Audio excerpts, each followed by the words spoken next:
بسم اللہ الرحمن الرحیم۔ دین اسلام مرد و خواتین دونوں کو فلاح و کامرانی کے اصول بتاتا ہے اور دونوں کو جہنم کے راستے سے بچانا چاہتا ہے۔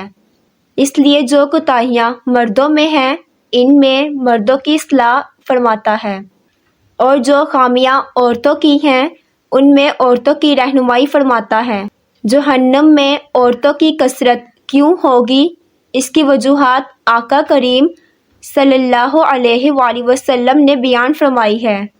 اس ویڈیو میں اس حوالے سے چند اہم باتیں ذکر کی جائیں گی۔ چنانچہ نبی کریم صلی اللہ علیہ وآلہ وسلم نے فرمایا، میں نے جنت میں جھانکا تو اس میں اکثر لوگ غریب تھے، اور میں نے جہنم میں جھانکا تو اس میں اکثر عورتیں تھیں۔ ایک مرتبہ رسول اللہ صلی اللہ علیہ وآلہ وسلم نے عورتوں کو مخاطب کر کے فرمایا کہ عورتوں صدقہ دیا کرو، کیونکہ میں نے اکثر تم کو جہنم میں دیکھا ہے۔ تو خواتین نے عرض کی، اس کی کیا وجہ ہے؟ آپ نے اس کی دو وجہ بیان فرمائی، تم لعن طعن بہت کرتی ہو اور تم شوہر کی ناشکری کرتی ہو۔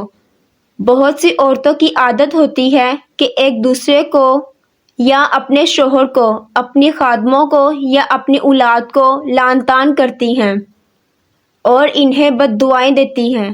ایسی خواتین کو چاہیے کہ لعن طعن والی عادت سے خود کو بچائیں کہ اسلام میں اس کی سختی سے ممانعت ہے۔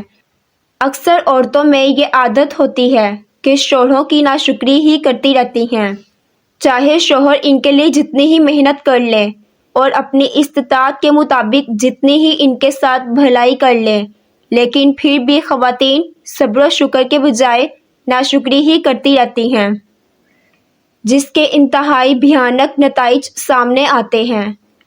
ایسی عورتوں کو احسان فراموشی، ان کی ناشکری زبان کی بد تہذیبی اور بدتمیزی کی وجہ سے بسا اوقات دنیا میں ہی یہ سزا ملتی ہے کہ شوہر تنگ آ کر ان کو چھوڑ دیتا ہے، اور پھر انہیں ساری عمر پچھتاوے کے ساتھ اور گھر والوں کی ڈانٹ ڈپٹ اور طعنے سن کر گزارنی پڑتی ہے۔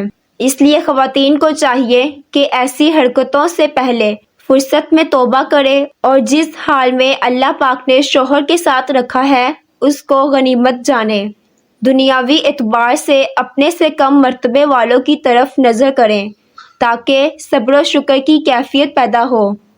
ایک مرتبہ صلی اللہ علیہ وآلہ وسلم عورتوں کے پاس سے گزرے تو فرمایا، احسان کرنے والوں کی ناشکری سے بچنا۔ تو عورتوں نے عرض کی، احسان کرنے والوں کی ناشکری سے کیا مراد ہے؟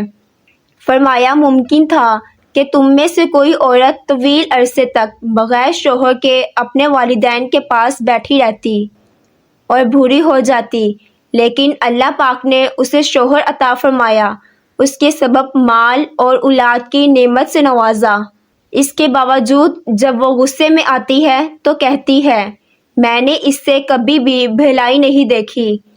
اسی طرح بے حیائی اور بے پردگی کرنا، غیر مردوں کی طرف مائل ہونا یا ان کو اپنی طرف مائل کرنا بھی ایسے کام ہیں جن سے متعلق احادیث میں حکم آیا ہے، اور فرمایا گیا، ایسی عورتیں نہ جنت میں جائیں گی اور نہ اس کی خوشبو پائیں گی، حالانکہ جنت کی خوشبو بہت دور سے آتی ہوگی۔ اللہ پاک ہمیں اپنی ناراضگی والے کاموں سے بچنے کی توفیق عطا فرمائے، آمین۔ معزز ناظرین، ویڈیو پسند آئی ہے تو لائک کریں، چینل پر نئے ہیں تو سبسکرائب کریں۔ اگلی ویڈیو تک اجازت دیجیے، اللہ حافظ۔